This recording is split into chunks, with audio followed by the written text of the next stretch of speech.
할렐루야. 8월 26일 목요일 아침 새벽 예배를 시작하겠습니다. 오늘은 사무엘하 15장 7절에서 12절까지 말씀 우리 함께 읽고요. 하나도 안 부럽다 라는 제목으로 하나님 말씀 나누겠습니다. 우리가 성경 말씀부터 보겠습니다. 7절부터 같이 읽습니다. 4년 말에 압살롬이 왕께 아뢰되 내가 여호와께 서원한 것이 있사오니 청하건대 내가 헤브론에 가서 그 서원을 이루게 하소서. 당신의 종이 아람 그술에 있을 때에 서원하기를 만일 여호와께서 반드시 나를 예루살렘으로 돌아가게 하시면 내가 여호와를 섬기리이다 하였나이다. 왕이 그에게 이르되 평안히 가라 하니 그가 일어나 헤브론으로 가니라. 이에 압살롬이 정탐을 이스라엘 모든 지파 가운데 두루 보내 이르기를 너희는 나팔 소리를 듣거든 곧 말하기를 압살롬이 헤브론에서 왕이 되었다 하라 하니라. 그때 청함을 받은 200명이 압살롬과 함께 예루살렘에서부터 헤브론으로 내려갔으니 그들은 압살롬이 꾸민 그 모든 일을 알지 못하고 그저 따라가기만 한 사람들이라. 제사 드릴 때에 압살롬이 사람을 보내 다윗의 모사 길롯 사람 아히도벨을 그의 성읍 길로에서 청하여 온지라. 반역하는 일이 커가매 압살롬에게로 돌아오는 백성이 많아지니라. 아멘. 네, 오늘 성경 말씀에서는 드디어 다윗의 아들 압살롬이 이제 그의 검은 속내를 드러내면서 본격적으로 반란을 행하는 장면입니다. 그래서 여기 보면 4년 만에 이렇게 돼 있는데 압살롬이 돌아와서 이태되던 해에 그 다윗과 화해를 했고요.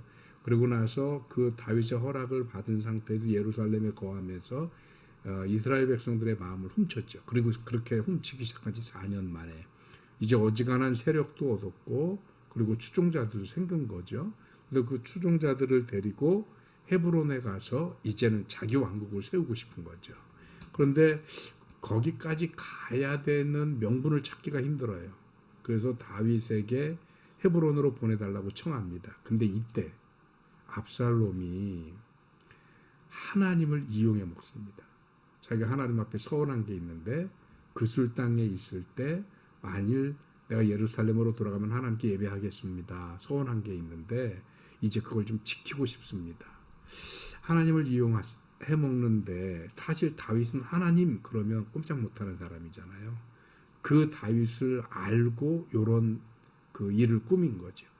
다윗이 허락했고요. 그 허락하자 그대로 헤브론으로 가서 거기서 스스로 왕이 되고 그것을 자기가 돈으로 산 정탐꾼들을 통해서 전 지파에 소문을 내게 하고 심지어 다윗의 모사 즉 작전 참모인 아히도벨을 포섭을 해서 자기 사람으로 만들면서 본격적인 반란을 시작하는 겁니다. 비교적 성과가 있습니다. 그리고 많은 백성들이 압살롬에게 갑니다. 그런데 이런 압살롬의 모습을 보면서 제가 갑자기 그런 생각이 드는 거예요. 이 사람은 양심이라는 게 있을까? 아니면 정의라는 게 그 마음에 있을까? 도대체 어디까지가 진실이고 어디까지가 거짓일까? 하는 생각이 들어요.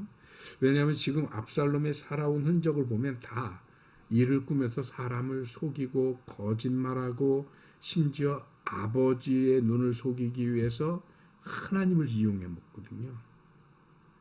그러니까 압살롬이 입을 열어서 진실을 얘기한 건 딱 한 가지.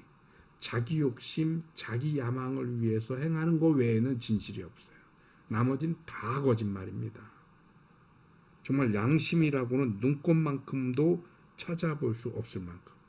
나름대로 굉장히 치밀하고 집요했고 똑똑하게 자기의 야망을 이루기 위한 길을 가고는 있지만 그런데 결코 동조할 수 없을 만큼 이 사람은 정의롭지도 않고 양심도 없는 그런 모습인 거죠. 그래도 어쨌든 그 인간적인 방법에 사람들이 속아서인지 많은 백성들이 압살롬의 편을 듭니다. 우리는 얼핏 사람의 결과가 좋으면 그 과정은 무시하고 부러워할 때가 참 많아요. 나쁜 짓을 했어도 돈만 벌면 출세만 하면 우리 그런 거 되게 부러워하거든요. 근데 저는 오늘 압살롬을 보면서 우리 성도는 이게 하나도 안 부러워야 되는 거 아닌가 하는 생각이 들었습니다. 이렇게 하나님을 이용해 먹고 아버지를 반란을 일으켜서 아버지를 반역하고 그리고 이스라엘의 정권을 개인적인 욕심으로 취하고 저거 뭐 하나 정의로운 모습이 없어요. 진실된 모습도 보이지 않습니다. 이렇게 해서 권세를 잡고 출세할 것 같으면 우리 성도는 이런 권세 잡은 것이 이런 출세를 이루는 것이 하나도 행복하지 않아야 되고 하나도 부럽지 않아야 됩니다. 왜냐하면 그것은 하나님이 바라지 못하는 것일 뿐더러 그리고 이렇게 속임수를 통해서 얻는 출세나 권세는 오래가지 못할 것이며 뿐만 아니라 세상이나 사람들에게 유익을 주지도 못하는 일일 겁니다. 그래서 성도는 이런 길을 선택하면 안 되는 것 같습니다. 차라리 이렇게 큰 권세를 못 잡아도 크게 출세를 못 하더라도 그저 이름 없이 빚도 없이 이렇게 그냥 시골의 그 한 일개의 시민으로 살아간다 할지라도 하나님의 말씀에 비추어서 양심적으로 살 수 있고 도리를 지키면서 살며 정의를 품고 사는 그것이 훨씬 더 의미 있고 또 우리 스스로도 떳떳하고 행복하며 뿐만 아니라 하나님과 세상에 대하여도 더 큰 유익을 줄 수 있는 삶이라고 생각이 됩니다. 그러니 여러분 우리 부러워하지 맙시다. 안 믿는 사람들 이렇게 안 믿는 사람들하고 규정하면 안 되고요. 악한 사람들, 못된 사람들이 잘 되고 출세하는 거 부러워하지 맙시다.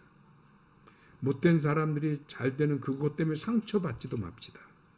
그들은 오래가지 못할 것이며 뿐만 아니라 결코 행복하지 않을 것입니다. 오늘 우리는 성도로서 우리의 삶 속에 하나님의 말씀을 담고 뜻을 담으며 도리를 지키고 양심을 세워가는 모습을 살아내면서 우리들이 하나님 앞에 사는 하루하루가 행복한 삶이 되어질 수 있다는 것 다시 한번 기억하고 깨닫기를 바랍니다. 그래서 오늘 우리가 또 하루 세상과 부딪히면서 또 살아야 되거든요. 그런데 이 하루 내가 이렇게 성실하게 양심을 지키고 정의롭게 살아가는 이것이 하나님 앞에 훨씬 더 복되고 의미 있는 삶입니다. 오늘도 승리하는 삶을 살아내는 우리 든든히 서가는 교회 성도 여러분들 되시길 주님의 이름으로 축원합니다. 감사합니다. 기도하겠습니다. 하나님 고맙습니다. 크신 은혜 주셔서 오늘 압살롬의 정의롭지 못한 모습을 보면서 그것이 하나도 부럽지 않음을 느끼게 하시니 감사합니다. 성도는 그런 것이 부럽지 않습니다.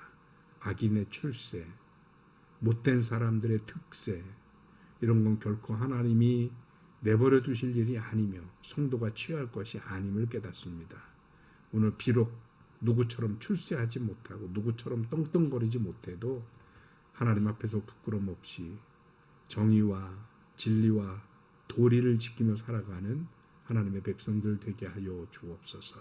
감사하고 예수 그리스도 이름으로 기도하옵나이다. 아멘.